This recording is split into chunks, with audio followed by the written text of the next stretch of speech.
بسم الله الحمد لله والصلاة والسلام على رسول الله وعلى آله وصحبه أجمعين. أما بعد، الكبير الثاني والستون من ادعى إلى غير أبيه. Major sin number 62. The author says, من ادعى إلى غير أبيه. It says is to affiliate yourself and to attribute yourself to someone other than your father. To take on the lineage, the genealogy, the ascription to other than your blood father. The author says this is from the Kaba'ir, the major sins. For a person to attribute himself to other than his actual father. To attribute himself to a man other than his father. It says here, مَنِ ادَّعَى إِلَى غَيْرِ أَبِيهِ. Anyone, man or woman, but obviously initially talking about a man, attributes himself, ascribes himself to someone, another man, يعني رجل آخر. هذا المقصود. إلى غير أبيه يعني رجل آخر. Another man besides his abihi, his actual blood father.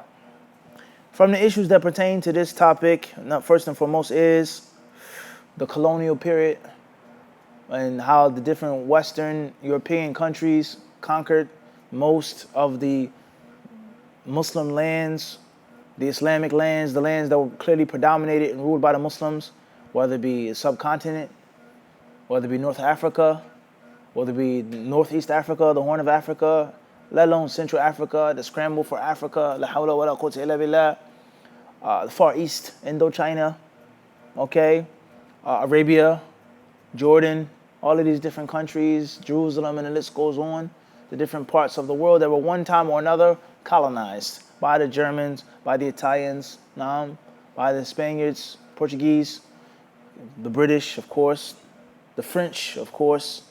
That's why a brother comes from Ivory Coast, he speaks French or French. He's never what, Sheikh Yusuf? Never been to France, but he speaks fluent what? Fluent French, وهكذا. So from the issues that pertain to this topic is that when many of these countries were colonized and taken over, there was a great amount of influence that was left upon them by these Western European powers. Religious influence, unfortunately, cultural influence, influence on the language, influence on tastes, on foods, on cuisine, on dress. Everybody clear on these things? And on the naming system. The naming system. And you find in different countries, whether they're Islamic countries or not, Muslim countries, but they were colonized heavily by European countries. You find them with odd names, those from among the Arabs with Arabian origin or descent. You get someone from Algeria or Morocco, someone from Libya. You'll find a name is very, very considerably contrast to someone's name that comes from Yemen or Saudi Arabia or Kuwait. Even that's different, like night and day. And the concept of Fulan ibn Fulan, the Fulan, the son of Fulan, is not necessarily used in those countries that were heavily dominated and colonized. But the system of having a last name came into use. Having a double name, a compound name. Having a name that has nothing to do with the lineage, the father, the tribe, the clan, but something totally different. That's in brief. Don't take this from me. Go read, go interact, and you'll find out, you'll see what? Yourself. All right, that's just a brief example. Is that permissible to have those names? The musibah, the calamity that befell the Muslim countries for one reason or another, and how their naming system was changed.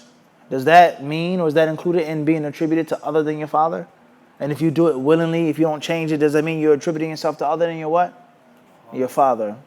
Or we have the concept, obviously Abu Sa'id, like we spoke on many times last year, someone who reverts to Islam. Someone that was once a Christian or a Jew, someone that was once an atheist, someone that was once a 5%er, and then they become a Muslim. And they have the last name Robert or Johnson, or they have the last name Lee, Smith, Douglas, whatever the case may be, And then they change the name to Abdullah Ahmed or Ali Ahmed, Abdul Raqib, Abdul Rahman Fulan. Everybody understand this? Abu Abdul Rahman, Abu Abdullah. Everybody understand this? But he keeps the name Smith. Abu Abdullah ibn Robert Smith. Al-Amriki As-Salafi. They got to say the whole grand name. طيب. This is a reality. This is not making this up. طيب. Abu Abdurrahman, Fulan, Ibn, Robert, Smith, James. Al-Amriki As-Salafi. Is this, and they say that you can't change your last name. And if you change your last name, then it's haram, and you've fallen into this. You've attributed yourself to other than your what? Father. Don't take this from me once again. Just read and interact with people. Let alone if you accepted Muslim Islam in the 80s or the 70s or the 60s. A contrast difference between the names of the Muslims of the 60s and the 70s and the Muslims of the 90s and the early 2000s, like night and day. 9 out of 10 people that I know of from all the different states, California, Pennsylvania, New Jersey, all right, DC, all of these different places, they accept Islam in the 60s and the 70s and the 80s.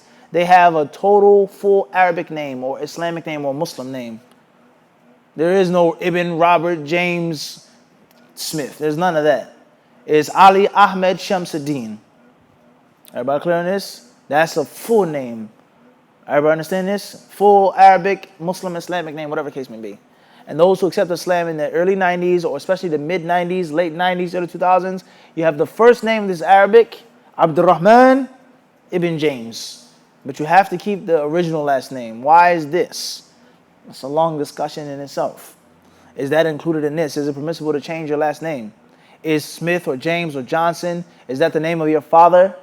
Or is that the name of your family? Is that the name of your family or the name of someone who owned slaves in Virginia or in the Carolinas? And the list goes on. A very, very long story.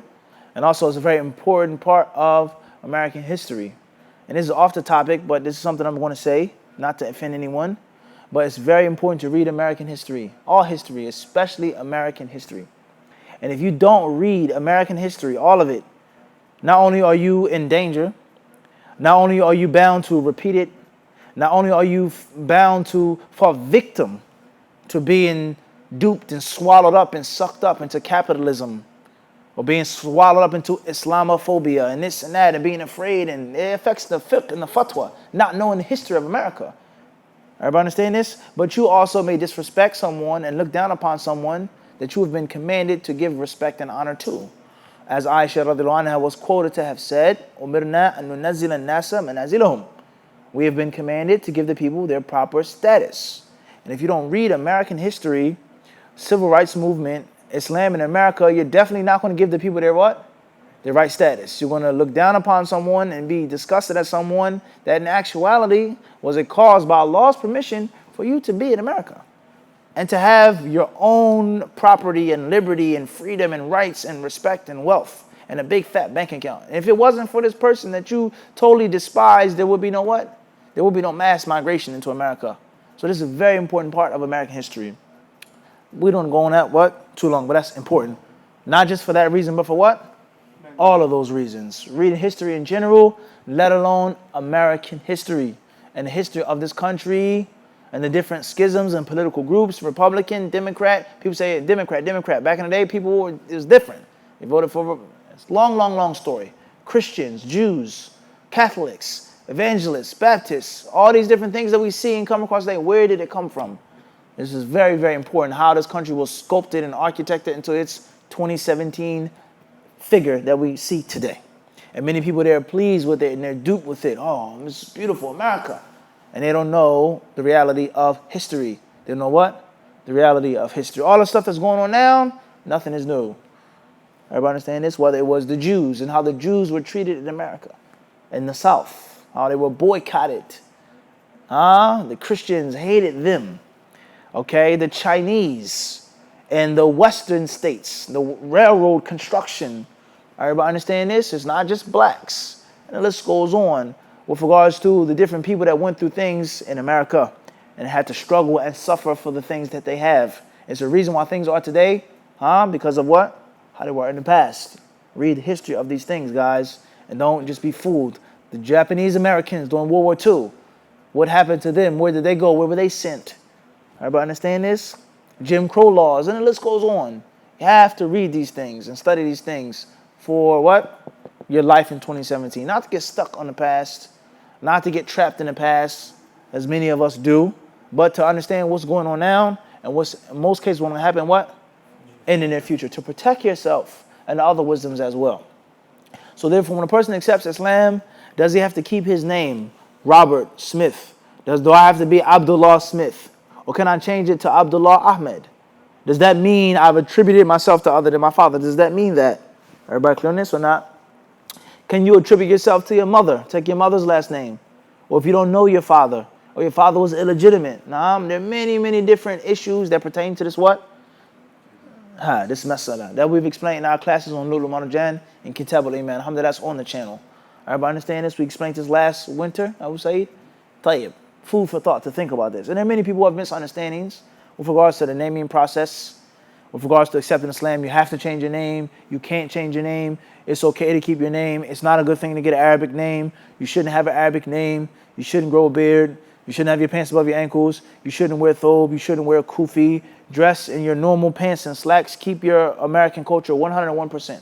And Islam is only when you pray, when you fast, give zakah, hajj, and that's it. The basic tenets of Aqidah, that's it. That's what Islam is. Nothing more. Everybody understand this? This is what is being said in abundance on the internet today. So we have to be mindful. Naam? And the solution to ignorance is nothing more than what? Knowledge, the bitter medicine. So these are some of the issues that pertain to this what? This chapter. Attributing yourself to other than your father. What happens if a person becomes angry and he says, I'm not your son, I hate you? Is it included in this? Or what about the opposite? When a father becomes angry and he disowns his son, he says, I don't want to see you ever in my house again. You're not my son. You became a Muslim, get out. You're not my son. Or you became a police officer. Or you married a woman from this background or from this country or this culture. You're not what? You're no longer my son anymore. Or he finds out, son's homosexual. This is a reality in 2017. Dad, I'm gay. I like men. He says. The father says what? You're no longer my son. Get out. Is that also the what? The opposite now. Pay close attention, Abu Bakr. When you take a mas'ala, you want to understand it thoroughly, and then you want to do what? Invert it. Flip it. And understand the opposite ruling as well. Everybody clear on this or not? For a man to detach himself from his blood, also for the blood to detach itself from the man. Everybody clear on this or not? All of these different things are little charts, little clouds you would draw under the big cloud if you were making a chart. Everybody clear on this? Legs. Naam? Khair inshallah. The author, he says this is a major sin. Let's read the proofs and evidences that state this. He says, عن سعد رضي الله عنه قال قال رسول الله صلى الله عليه وسلم من ادعى إلى غير أبيه وهو يعلم أنه غير أبيه فالجنة عليه حرام متفق عليه. وعن أبي هريرة رضي الله عنه أن النبي صلى الله عليه وسلم أنه قال لا ترغبوا عن آبائكم فمن رغب عن أبيه فهو كفر أخرجاه أيضا. وقال صلى الله عليه وسلم من ادعى إلى غير أبيه فعليه لعنة الله متفق عليه. The author, starting off with a few hadiths, he says, narrated Sa'd ibn Abi Waqqas رضي الله عنه, one of the 10 companions, promised Jannah, paradise. He narrated the Messenger of Allah ﷺ said, مَنْ ادَّعَى إِلَى غَيْرِ أَبِيهِ, anyone who attributes himself to other than his father, وَهُوَ يَعْلَمُ أَنَّهُ غَيْرُ أَبِيهِ, and he knows that this man is not his father, he knows this what? This man is not his father, then the paradise is what? Unlawful. He cannot go to what? Paradise. This hadith is agreed upon by Bukhari and Muslim. Is agreed upon by Bukhari and Muslim.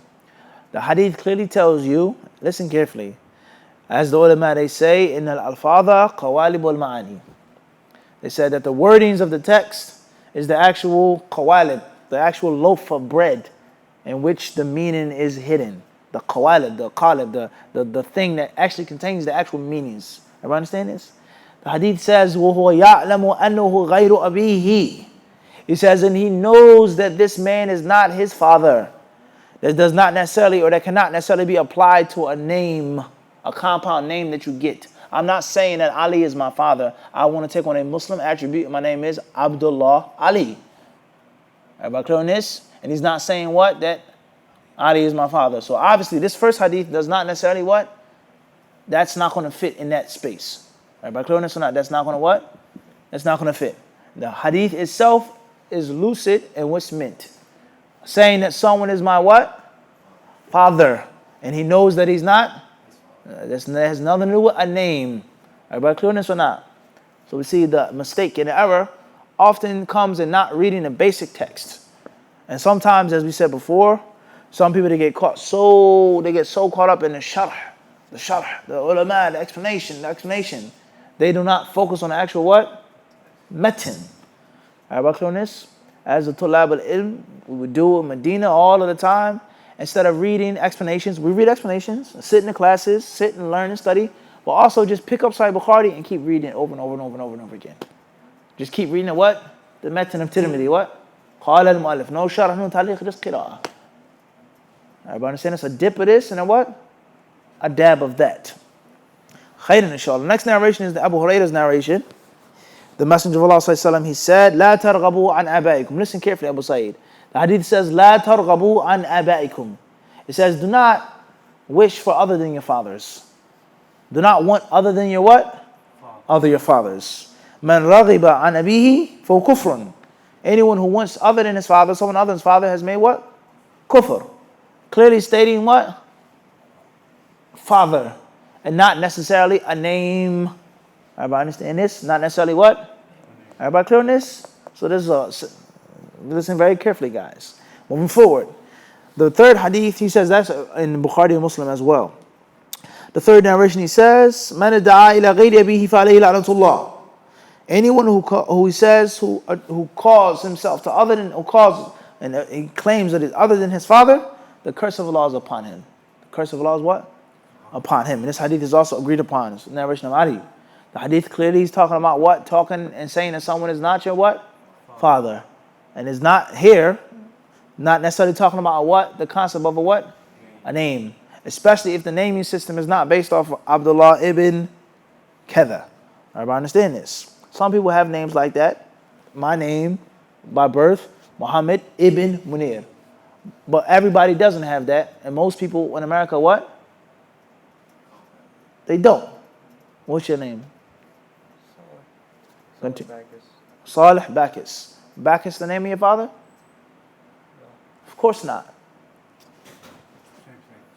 I know, but I gotta add to it. Everybody clear on this? Walaikum salam. So everybody understand this or not? Yeah. And we go on and on if I ask all of you sitting in the room, those who are born Muslim. So the last name, and it also comes from the concept of the colonial era as well, the colonizing the Muslim countries, is that if you say that's my name, it doesn't mean that I'm treating myself other than what? My father. Like I said yesterday, Mufti, this is my what? Father. Meet my what? My father. I know your father, and that's not a part of your what? Name. Everybody clear on this or not? Khairan inshallah. Moving forward.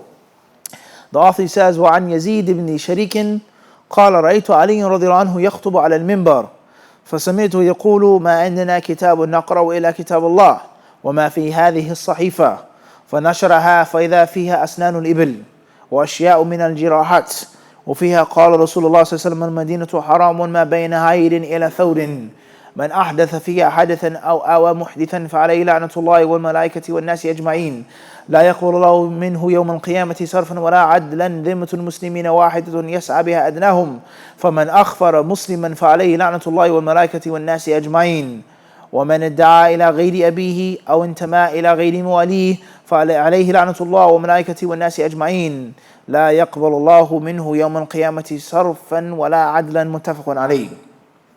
He then mentions a narration from Yazid ibn Sharik, who's from the Tabi'een. He says here, the author says here, رَأَيْتُ عَلِيًّا رَضِيَ اللَّهُ عَنْهُ. I saw Ali رضي الله عنه giving the khutbah. He was giving a sermon on the minbar. What day was it? Jum'ah. That doesn't mean Jum'ah. It could have been the Eid. Or he could have just been giving a khutbah without what? Without Jum'ah. Giving a talk on the what? On the minbar. Khair inshallah. I saw Ali giving a what? Khutbah. And I heard him saying the following words. He says, we don't have any other book except for the book of Allah. The only book that we have to read and benefit from and take rulings from is what? Is the book of Allah. He says, and that which is in this sahifa, this scroll, these notes of mine, this scroll, these lost scrolls, quote unquote, that he got from the what? The Messenger of Allah. The Messenger of Allah, his hadith, showing us that there were hadiths that were written down what? In the time of the Prophet. In the time of what? Of the Prophet. The hadiths were written down. He says here, so Ali radiallahu anhu, he then opened up the scroll and he started to read from it. And in the scroll were the following injunctions. Naam, or the following what? The following anecdotes, the following rules, the following laws. Number 1, he says, Asnanul Ibil, the ages of camels. What camels you have to pay zakat on? Expiation, blood money, things like this. How old the camel has to be, male, female. Naam. He then says, وَأَشْيَاء مِنَ الْجِرَاحَاتِ, and different aspects of blood money.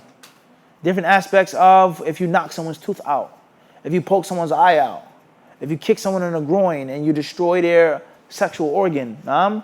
If you cut someone's leg off, you wound someone, what do you have to pay? Eye for an eye. Everybody understand this? In the Sharia, the criminal law.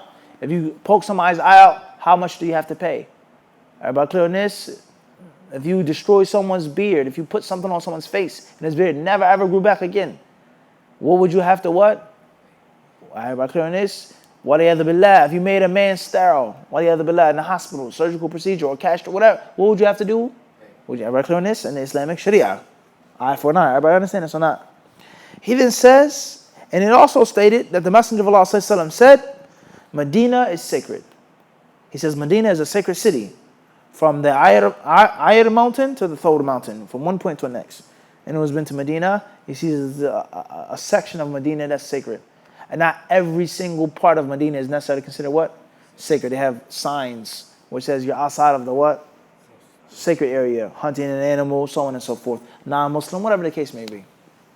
He then says, so anyone who makes a crime in Medina or supports a criminal in Medina, he says, then upon him is the curse of Allah and the curse of his angels and the curse of all men. Allah Azza wa Jalla won't accept anything from this person on the Day of Judgment, any extra supererogatory deed. It then says, and the dhimma, the pact of the Muslims, is one. If a Muslim gives a pact, an agreement of safety and peace, ceasefire agreement, then it's supposed to be upheld. Whatever Muslim gives that what? Gives that agreement. He says, so anyone who breaks his word and his trust and his pact with a Muslim, then also upon him is the curse of Allah, the curse of the angels, and the curse of all men. He then says, the highlighting point from the hadith, Man idda'a ila ghayri abihi, anyone who calls himself the son of someone other than his father. Listen carefully to this hadith now, it's a bit different. He says, aw intama ila ghayri mawalihi, or attributes himself to other than those who freed him. Or attributes himself to other than what? Those who freed him. Those who used to own him, and then they did what? Manumitted him. He used to be a slave, and now he was manumitted, and he bears the name, the tribe, the clan of this what? Of those people who owned him. Everybody understand this? And this part of the hadith, so far, is closer to the concept of the names than the first 3 hadiths. Everybody understand this? But it still is an issue with that. Because the person whose name that you have, if your ancestors were slaves in America or in another country, were not the people that did what? They didn't free you. Everybody understand this? The emancipation what? Was done by who? Johnson or Lincoln? Everybody clear on this or not? So that's another problem in itself. Everybody understand this? The people that used to own you in most cases didn't necessarily want to what? Free you. Obviously there were cases in which there were people that were free.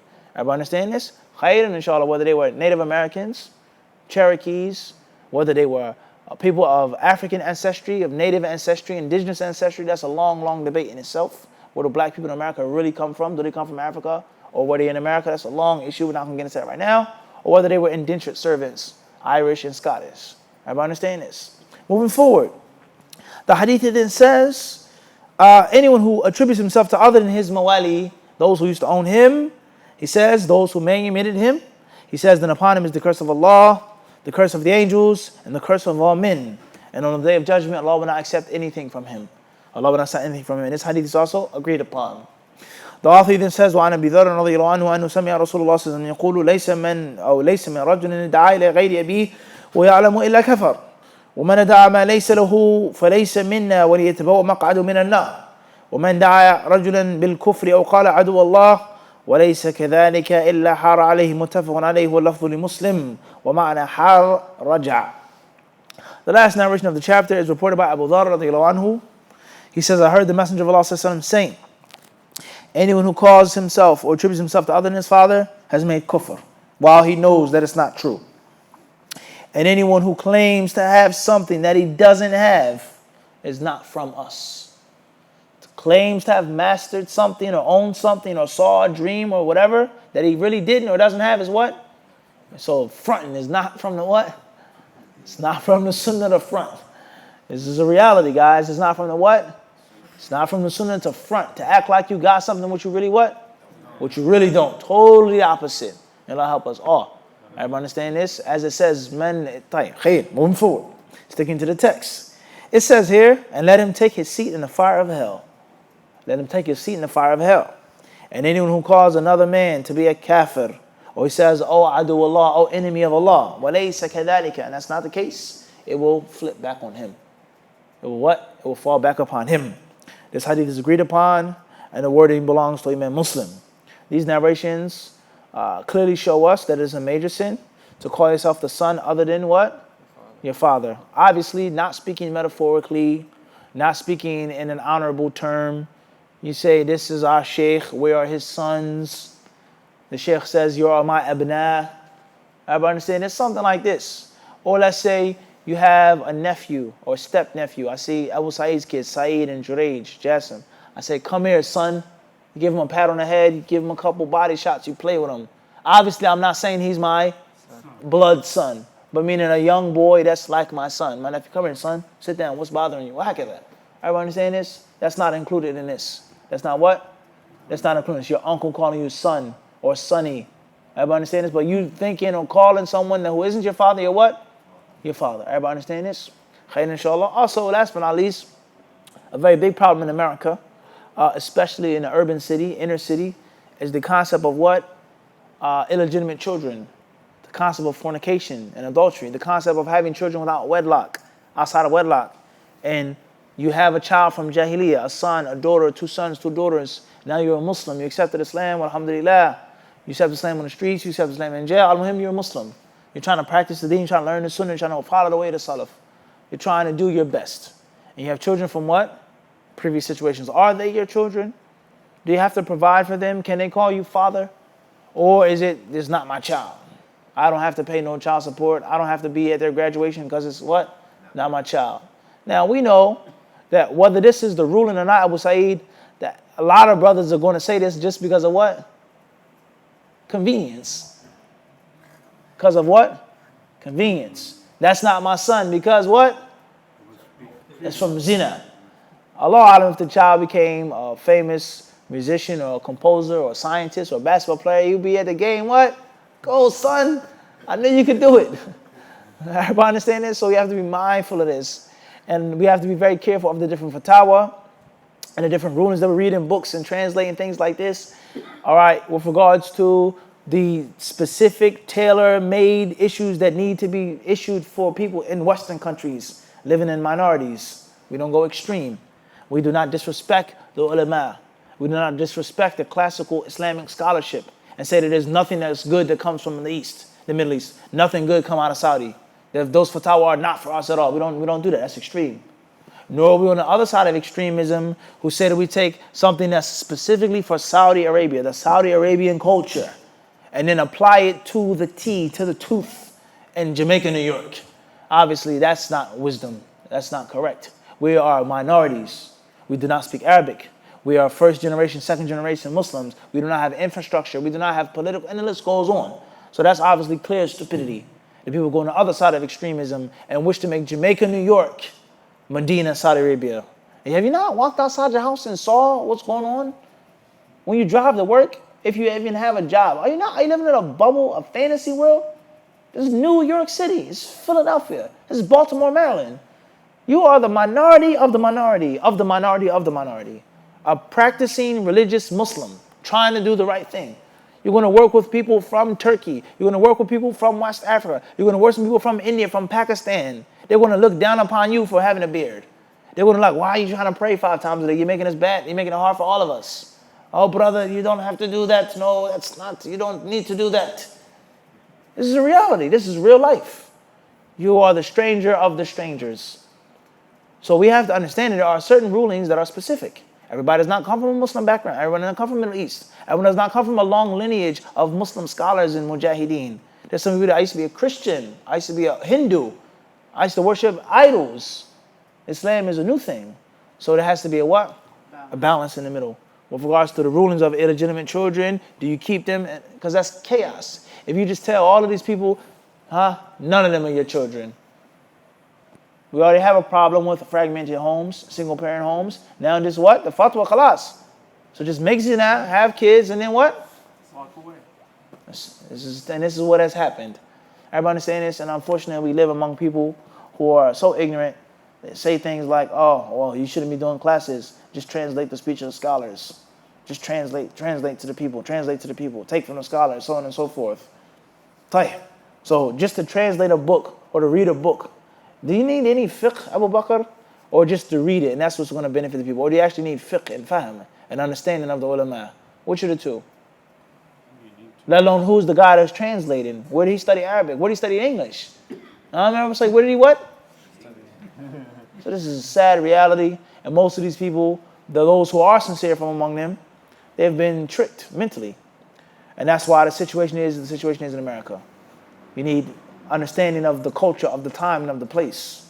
Everybody understand this? And if we have people that do study thoroughly, that do take the traditional knowledge for years and get the proper nurturing from the ulama, and they learn and they read the books and they become scientific and they research, bidnillah ta'ala, and they apply it to the specifics, you find a change in the communities. And that's why those evil people, they don't want change. So anyone who tries to come and try to make some type of change, they fight this person and they wage war against them. Why are you teaching classes on wudu? Wallahi al-azim, I'll leave you with this. I'm not going to mention the brother's name. This poor miskeen brother, may Allah help him. He was criticizing another student of knowledge for teaching classes on the rulings of menstruation. For teaching the rulings on menstruation, the basic ahkam of tahara. He was censuring him. How are you going to teach a class on these issues? He said, you think our community is ready for these issues? Wallahi, that's scary. Don't teach the people about the basics of purification. How are you going to pray? How are you going to have sex with your wife if you don't know the rulings of menstruation? How is she going to have a child? What does she do when she gets on a menstruation? Just learn. He said, just aqeedah and manhaj. That's it. All the people need. Sad, sick, perverted way of thinking. May Allah help us all and give us true understanding of the deen, in order we can practice it and implement it, and inshallah try to make a change in our communities and our households and help our families by the permission of Allah subhanahu wa ta'ala. Wallahu alam.